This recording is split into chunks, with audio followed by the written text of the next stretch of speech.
Meus irmãos, atos de honra são impressionantes.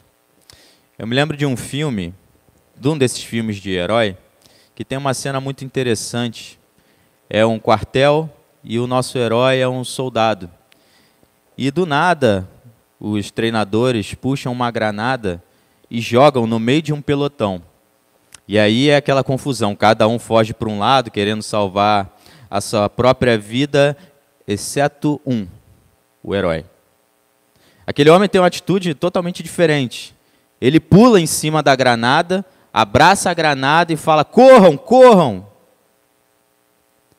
A reação automática dele foi se sacrificar para salvar os seus colegas. Um ato de sacrifício, um ato de honra.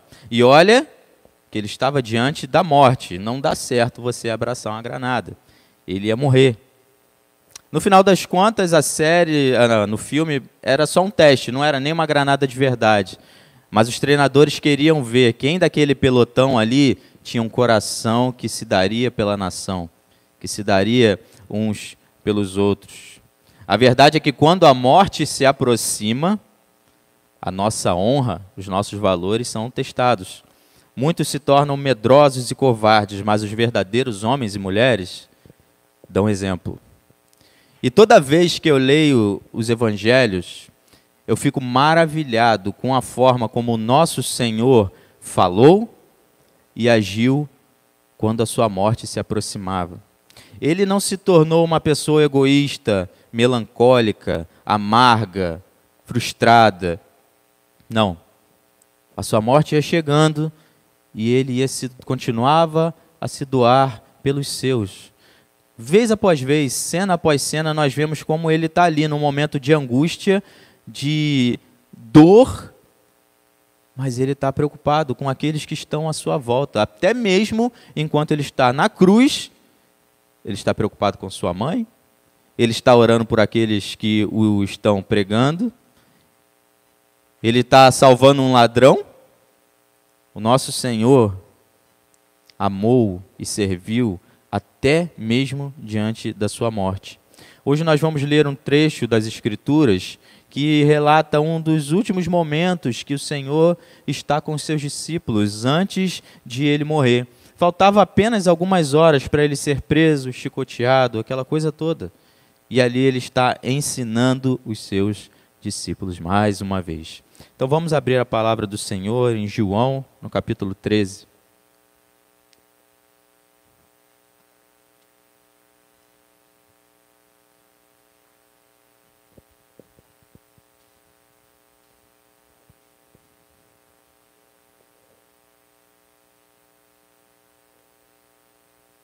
João 13, nós vamos ler do 1 ao 17.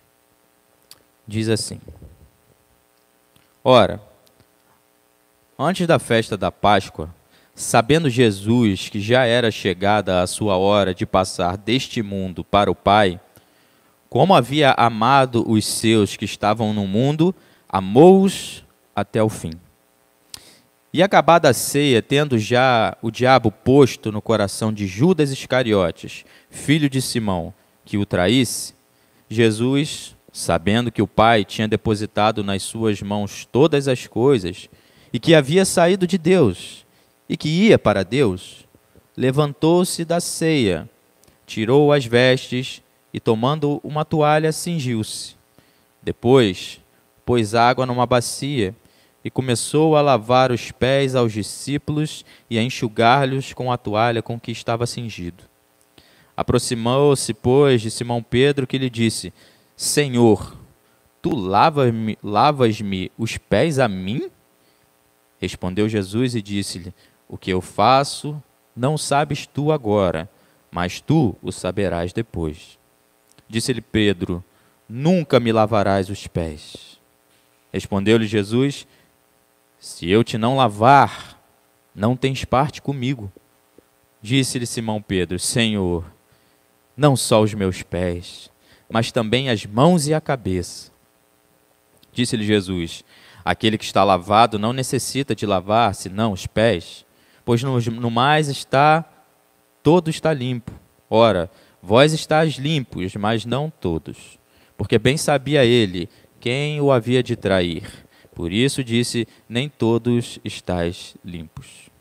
Depois que lhes lavou os pés e tomou as suas vestes, e se assentou outra vez à mesa, disse-lhes, entendeis o que vos tenho feito? Vós me chamais mestre e senhor, e dizeis bem, porque eu o sou.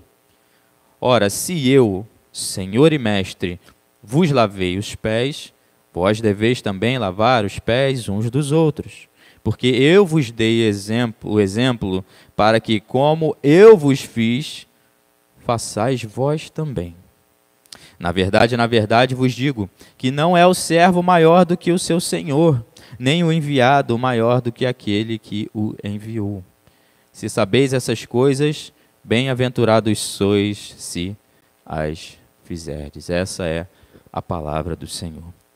Meus irmãos, na primeira divisão do nosso texto, nós vemos dos versículos 1 a 3 o contexto do que está para acontecer. Nós estamos diante de um dos trechos mais bonitos e importantes da palavra de Deus, João 13 a 17, onde João para mostrar o tanto que Jesus ensinou e fez com seus discípulos ali quando ele está prestes a ser preso. E vamos destacar 4 coisas aqui nesse primeiro trecho. Em primeiro lugar, no versículo 1, nós vemos que Jesus diz que, sabendo Jesus que já era chegada a sua hora de passar desse mundo para o Pai. Em primeiro lugar, a sua hora havia chegado, a Páscoa estava para ser celebrada. Quando nós conhecemos a história, nós vemos que durante o Evangelho de João, essa tal hora, ela é citada várias vezes.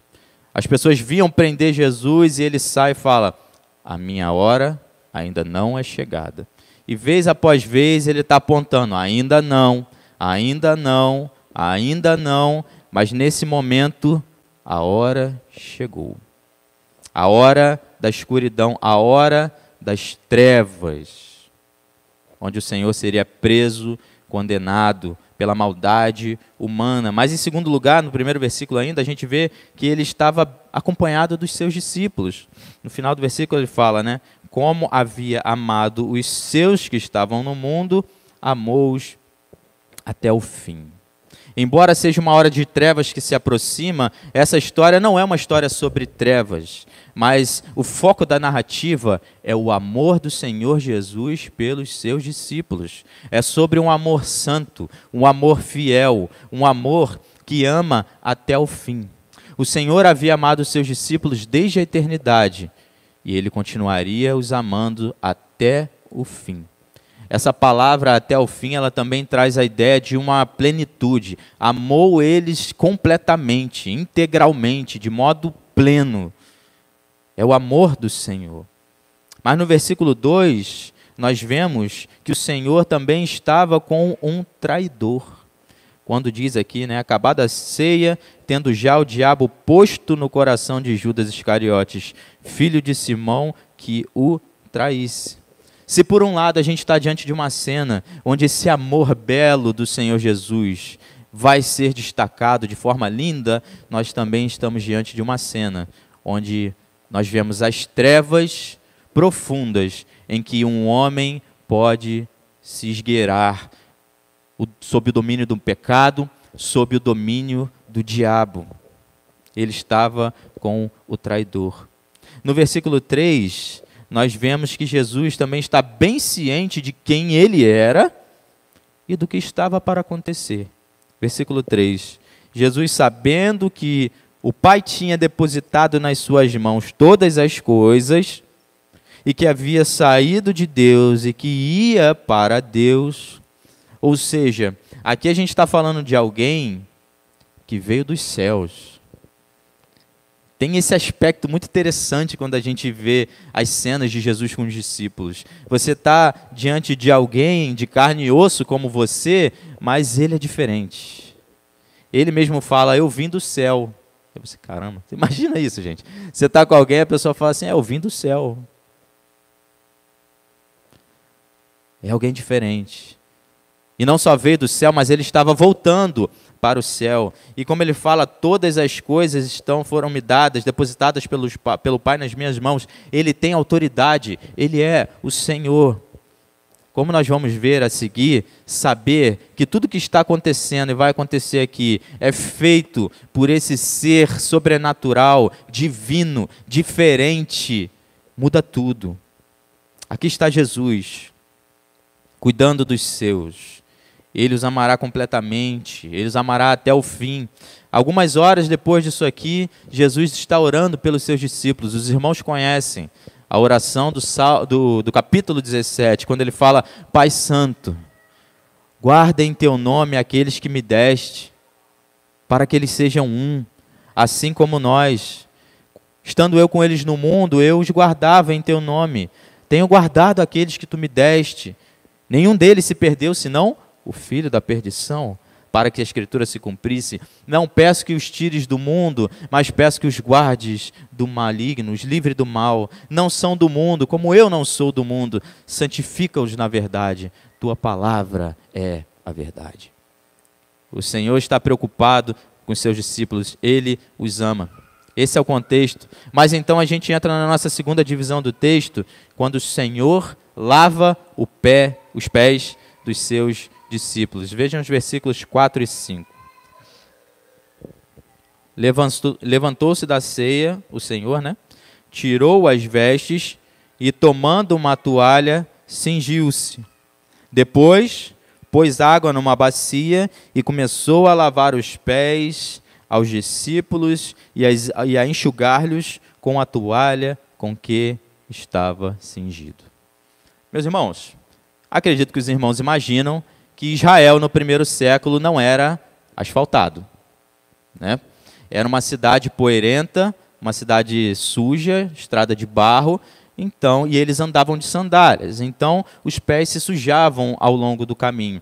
E era costume haver na casa do anfitrião um escravo que lavava os pés dos convidados. Então eu convido o Mateus para almoçar na minha casa, ele faz uma caminhada longa, ele chega com os pés sujos, vai haver um escravo na minha casa que vai lá lavar os pés dele. Esse era o costume. E geralmente ainda era o escravo mais humilde da casa.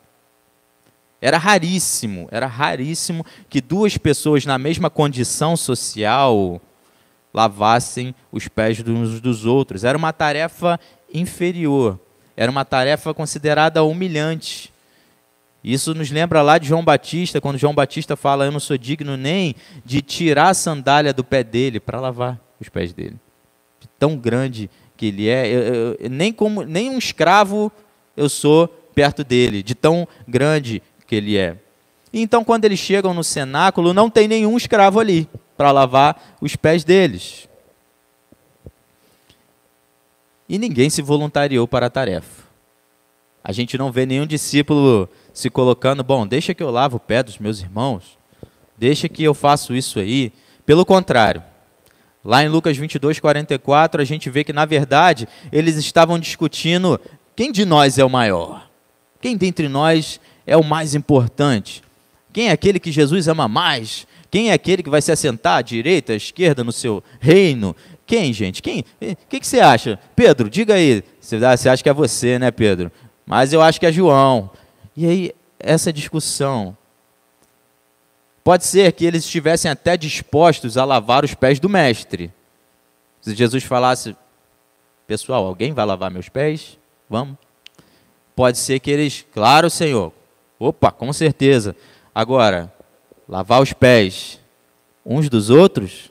Não. Aí não. Nesse contexto, o Senhor Jesus se levanta, tira as suas roupas de cima, as roupas mais bonitas, as roupas de um anfitrião, coloca uma toalha na sua cintura, joga água numa bacia e começa a lavar o pé dos discípulos. Aqui a gente vê que o Senhor se desfaz da posição de um anfitrião, da posição honrada, e ele se veste como um escravo se vestia para fazer a tarefa que um escravo fazia. Vejam, meus irmãos, o Senhor Jesus, o Rabi, o mestre, aquele que operou tantos milagres e tinha tanta autoridade, ele se despe de suas vestes e se veste como um escravo. Aquele que tinha mostrado seu poder sobre a doença, sobre os demônios, sobre o vento e o ar, sobre a própria morte, ele estava se colocando agora como um servo. Isso, meus irmãos, é uma cena incrível e até mesmo escandalosa para os discípulos. Eles devem ter ficado chocados com o que estava acontecendo ali.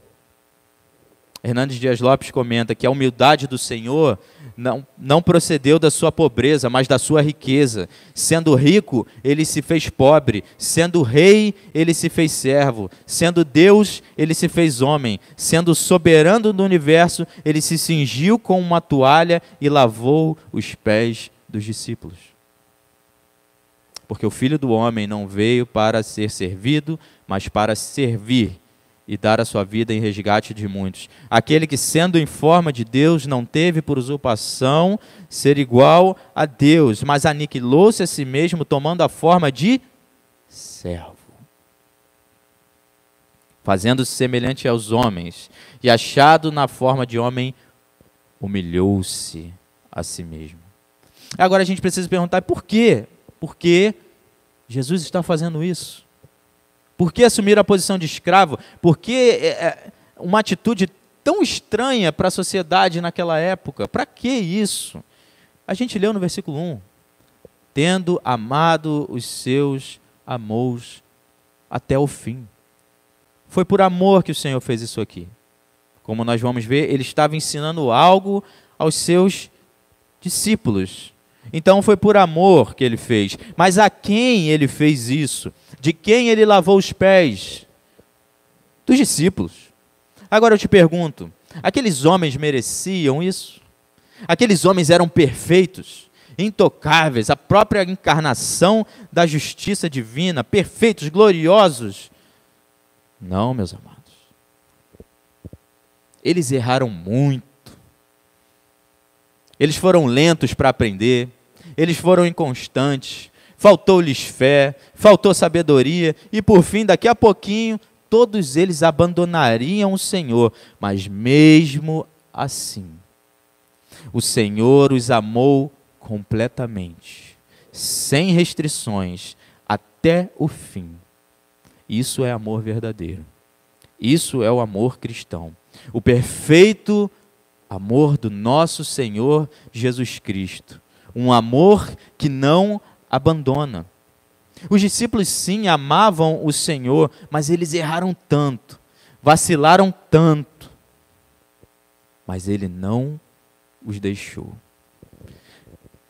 A história não é sobre o amor fracassado dos discípulos por Jesus, mas sobre o amor de Jesus que permanece, continua, é fiel e constante por pessoas que não merecem o seu amor. Eu queria te encorajar então, meu irmão, a se alegrar nessa verdade. Eu sei que você queria amar mais o Senhor, que você queria ser mais santo, que você sente a dor do pecado, mas se alegre sabendo que o amor dele por você nunca falhará, nunca mudará, nunca acabará. Se você é ovelha dele, nunca ele virará as costas para você. Existe um hino famoso que diz: quando temo que minha fé vá falhar, Cristo me sustentará. Quando o tentador quiser prevalecer, ele me sustentará. Eu jamais poderia me segurar, mas ele me sustentará. Pois o meu amor, muitas vezes frio, ele precisa me sustentar. Eu sou precioso aos seus olhos, ele me sustentará. Aquele que ele salva são o seu prazer, ele me sustentará. Ele não deixará minha alma se perder, Cristo me sustentará. Comprado por ele a tão grande preço, ele me sustentará. Ele me sustentará, pois o meu Salvador me ama tanto, ele me sustentará. Eu quero que você seja fortalecido por essa verdade nessa manhã. Que o Senhor cuida de você e te ama, ainda que você seja imperfeito, ainda que você falhe, se você ama o Senhor, foi mudado por Ele, Ele te sustentará. Então a gente chega aqui nos versículos 6 a 11, a gente vê que agora há um diálogo com Pedro.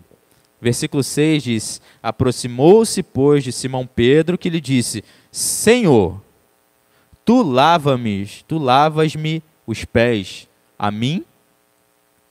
Chega a vez de Pedro, então, e diferente dos outros, Pedro não consegue só ficar espantado com aquilo que está acontecendo e ficar em silêncio.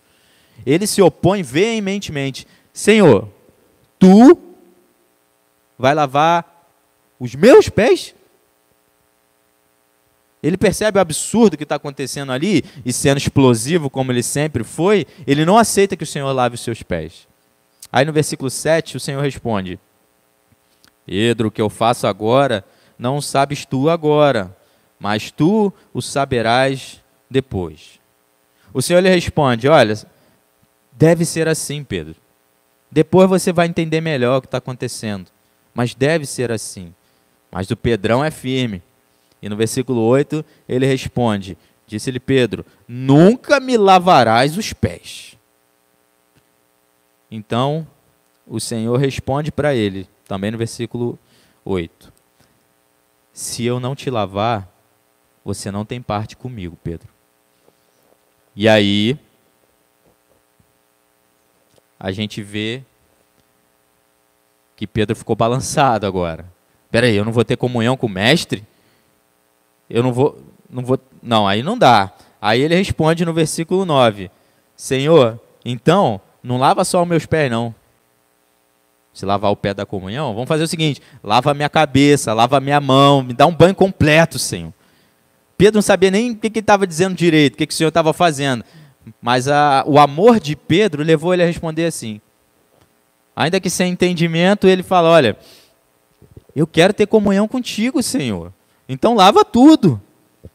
E aí o Senhor lhe responde nos versículos 10 e 11.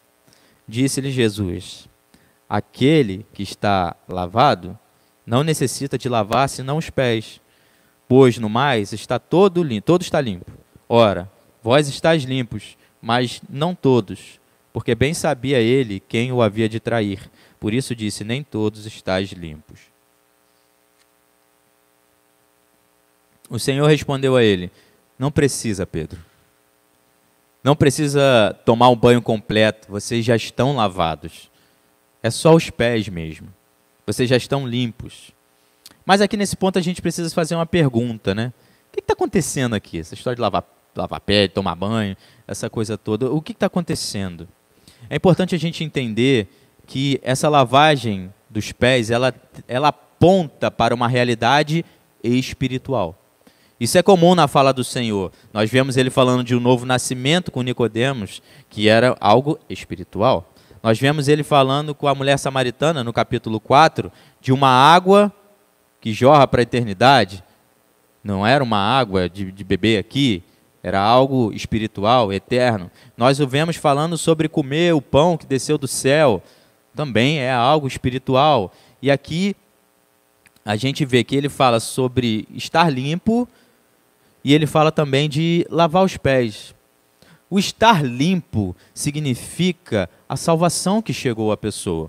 Os discípulos haviam crido no Senhor, crido que ele era o Messias enviado de Deus, que ele veio para tirar o pecado do mundo, e por isso eles já haviam sido salvos, lavados dos seus pecados. No entanto,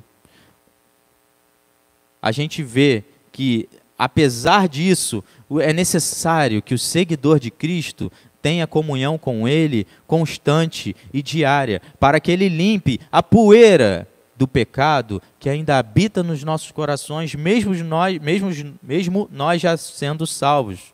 Mesmo tendo sido salvos, precisamos ter comunhão com o Senhor, para que Ele nos limpe dos nossos pecados, para que a nossa fé não enfraqueça, para que nós não caiamos em tentação, para que nós possamos dar mais frutos e perseverar.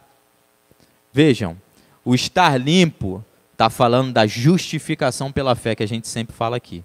Uma pessoa creu em Cristo e Deus lhe fala: você está justificado, de uma vez por todas, lavado, limpo. Mas o lavar os pés fala da santificação. Aquela comunhão que a gente tem todos os dias com o Senhor.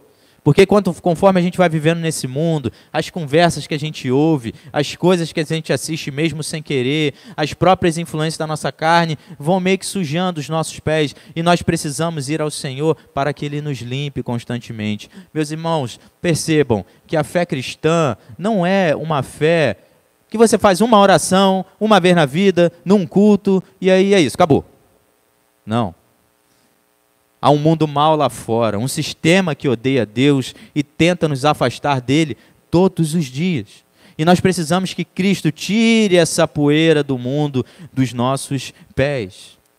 Eu queria que você pensasse nisso toda vez que você vai ler a sua Bíblia. Toda vez que você entra, hoje nós falamos sobre oração, né, BD, né? Todas as vezes que você entra no seu quarto para falar com o seu pai, toda vez que você está como você está agora, no culto, ouvindo a palavra do Senhor, você pense, meu Salvador, usa esses momentos para limpar os meus pés da sujeira desse mundo. Eu sou dele, eu quero estar limpo. Na verdade, esse ato em que Cristo lava os pés, se humilha, se rebaixa para limpar os discípulos, era só um símbolo daquela cruz, onde ele foi morto para nos purificar dos nossos pecados. Tito 2,14 fala, o qual se deu a si mesmo para nos remir de toda iniquidade e purificar para si um povo.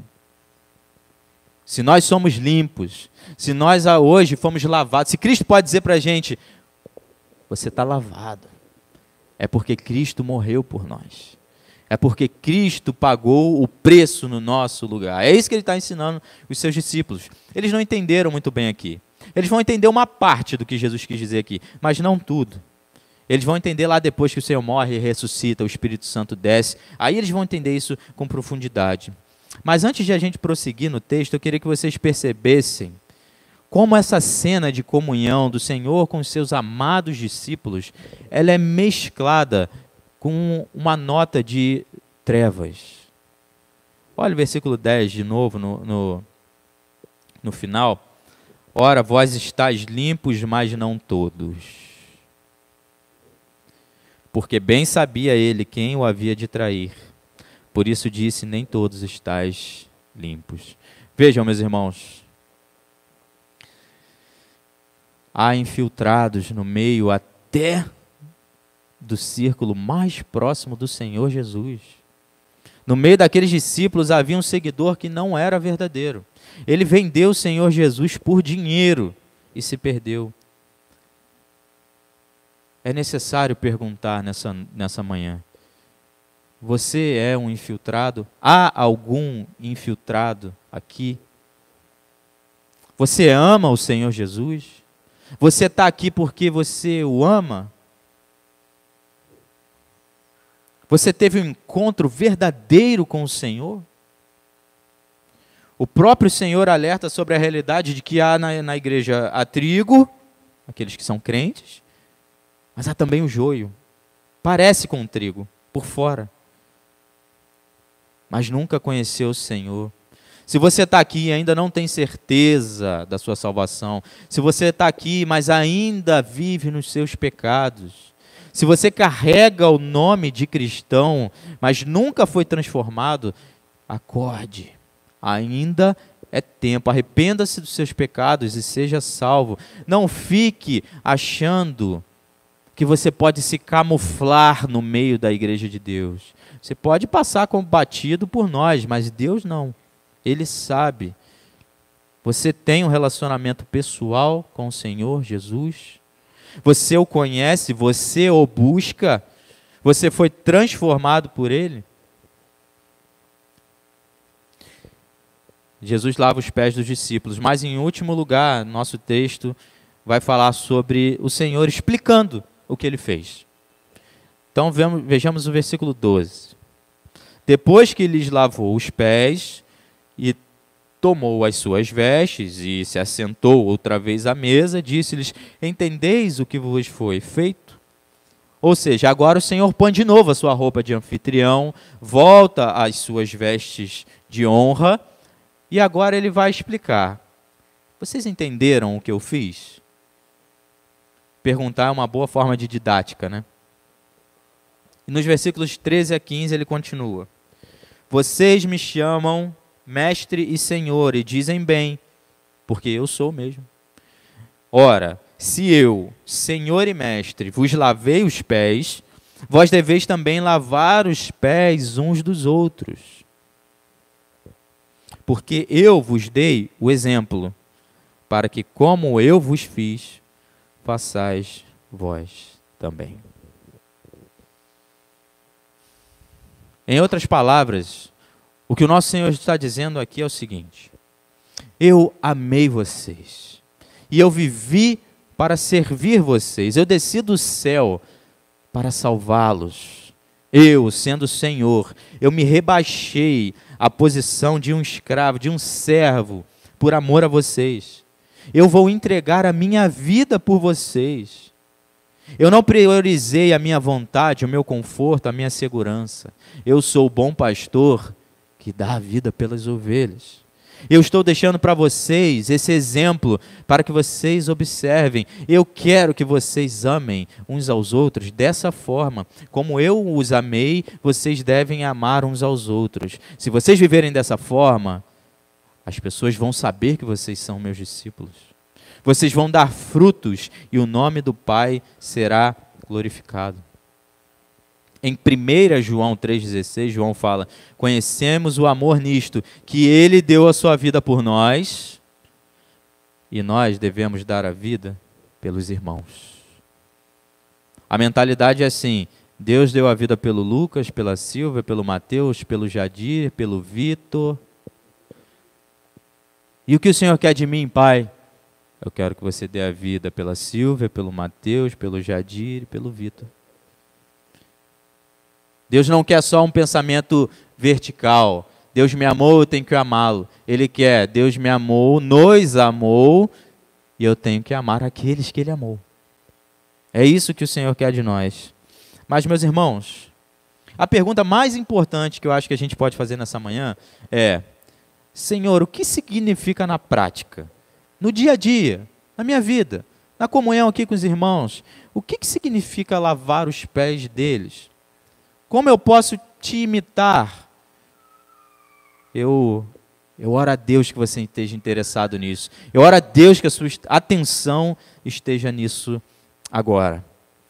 A gente poderia criar uma definição. O que é lavar os pés uns dos outros? Lavar os pés dos irmãos significa que, por amor, eu me dedico a servir meus irmãos com o propósito de ajudá-los a ficarem firmes na caminhada com Deus, custe o que custar. Essa é uma definição. Mas a gente pode entender que lavar os pés tem tudo a ver com 3 palavrinhas. Se os irmãos quiserem gravar, S-A-S. Servir, amar e se entregar. Servir, amar e se entregar. É isso que o Senhor espera de nós. Mas eu quero deixar isso aqui bem prático. Eu quero trazer exemplos bem práticos para que a gente guarde no nosso coração. Então, nós lavamos os pés dos nossos irmãos quando nós arriscamos a nossa vida para cuidar um dos outros. Em Romanos 16, Paulo fala sobre Priscila e Áquila. Eles arriscaram o seu pescoço por Paulo. Ele fala também de Epafrodito, que arriscou a sua vida para levar o que Paulo precisava. Em Hebreus 10, a gente vê irmãos que perderam seus bens, perderam tudo por amor a outros irmãos. Então eu sei, nesse sentido mais literal, isso está meio distante da gente. Não tem ninguém querendo matar a gente por enquanto, graças a Deus. Não que não vai acontecer em breve. Mas uma forma que se manifesta esse amor é você arriscar a sua vida para cuidar de um irmão.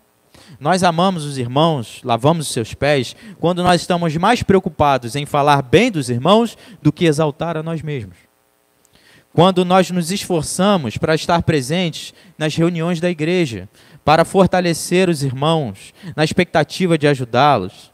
Nós amamos os irmãos, lavamos os seus pés, quando nós estamos dispostos a fazer os serviços mais humildes da igreja. Quando nós tratamos os nossos irmãos com honra, seja qual for o emprego do irmão, qual carro, qual a casa, qual cargo ele tenha. nós queremos servi-los. Quando nós os encorajamos a ficar firme na fé.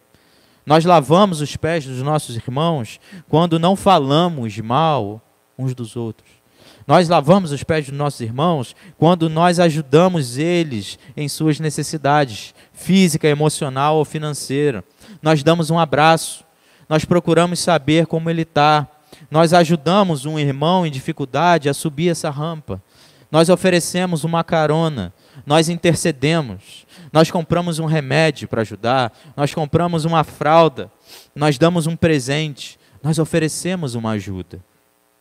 Nós lavamos os pés dos irmãos quando repreendemos. Sim, quando nós vemos um irmão indo por um caminho de erro e nós chegamos a ele e o repreendemos para que ele volte para o caminho do Senhor. Quando nós temos paciência e retribuímos o mal que recebemos com o bem. Quando nós somos pacientes com as diferenças que existem entre nós, nós somos diferentes. Temos gostos diferentes, somos de realidades diferentes. Mas nós temos paciência com isso. Quando não fazemos fofoca, nem dizemos nada que possa atrapalhar o nosso irmão. Quando nossa prioridade é não ser um tropeço para ninguém. Nós amamos os nossos irmãos, nós lavamos os seus pés quando nós convidamos ele para comer na nossa casa. Desde a época de Jesus, lá no Oriente, uma das maiores demonstrações de afeto era você comer junto, dividir uma refeição. Nós lavamos os pés quando eu oro pelos filhos daquele irmão, pelos pais daquele irmão, pela família daquele irmão. Quando eu visito aquele irmão, quando eu honro aqueles que são idosos, quando eu procuro me aconselhar com eles, quando eu honro a liderança que Deus estabeleceu, eu lavo os pés dos meus irmãos. Quando eu me importo com o avanço de missões e eu tenho preocupação com os meus irmãos que vivem em perseguição, eu oro por eles, eu contribuo, eu lavo os pés dos meus irmãos quando eu lidero como um servo. Na Bíblia, liderança não é tirar onda. Na Bíblia, liderança não é você estar numa posição em que todo mundo te serve e você fica ali na boa. Na Bíblia, liderança é você ser servo de todos. Existem milhares de formas de expressar o amor de Cristo uns pelos outros, mas todos passam por essa realidade: servir, amar e se entregar uns pelos outros, custe o que custar. O que é lavar os pés? Servir, amar e se entregar. Mas quando a gente fala sobre esse assunto, imediatamente aparece um grande inimigo: o egoísmo. O nosso próprio eu. Eu imagino que à medida que eu falo sobre essas coisas, talvez tenha vindo pensamentos na sua cabeça. Eu não tenho tempo para isso. Se eu for ajudar alguém financeiramente, não vai sobrar dinheiro para mim.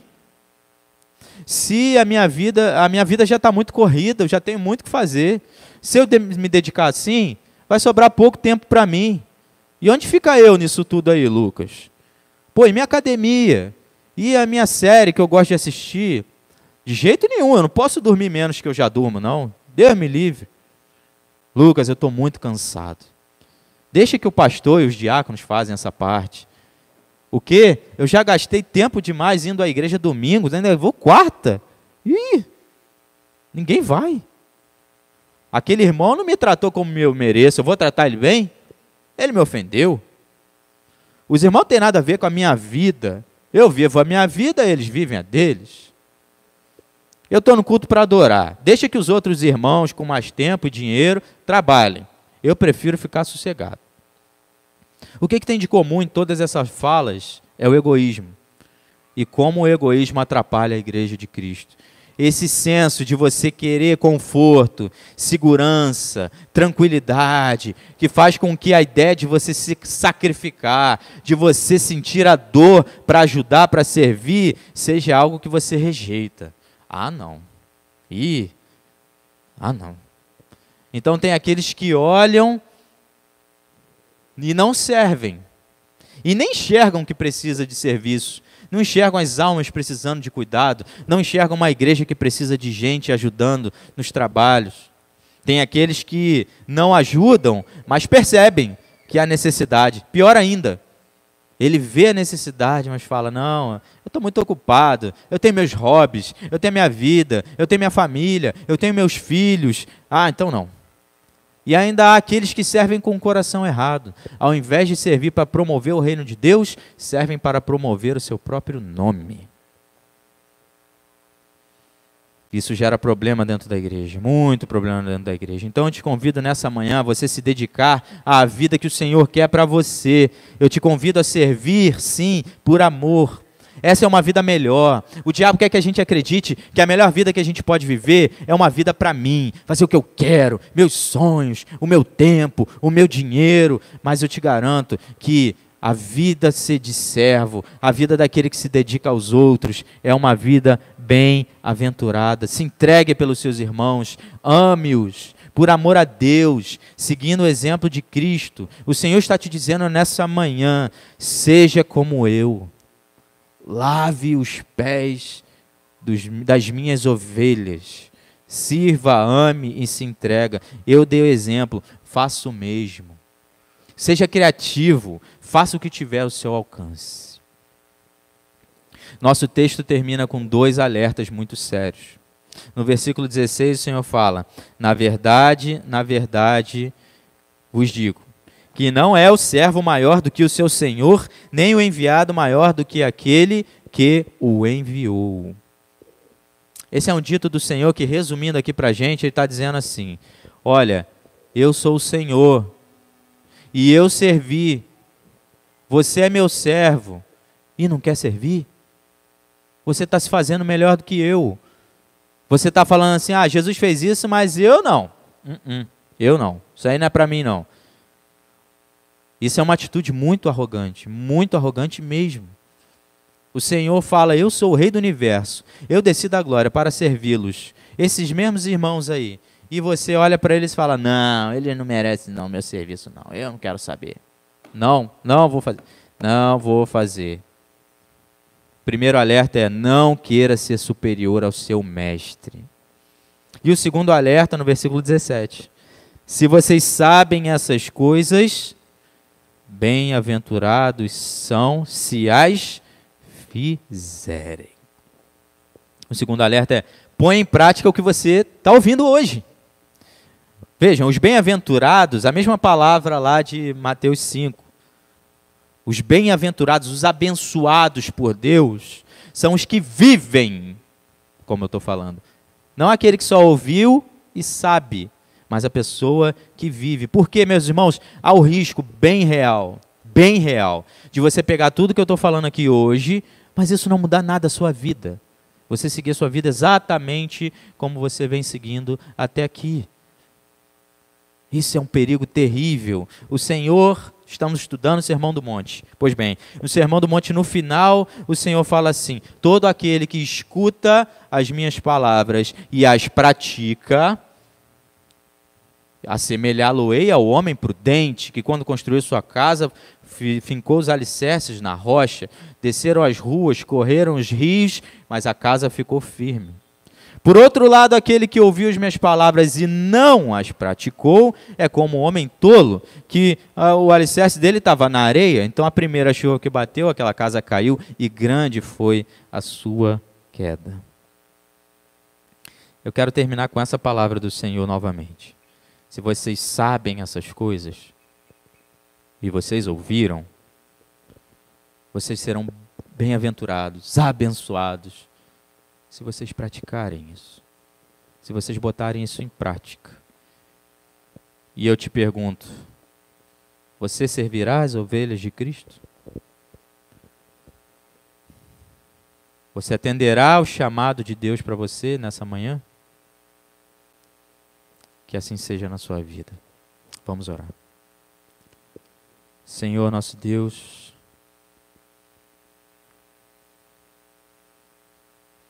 faz com que essa palavra dê frutos, Pai. Levanta servos e servas aqui. Homens e mulheres que não estão tão preocupados com seu conforto, que não são egoístas, mas se alegram em servir os irmãos, em suprir suas necessidades, em mostrar o amor de Deus para eles. Faz só o que só o Senhor pode fazer, Espírito Santo. É o que eu te peço, em nome de Jesus. Amém.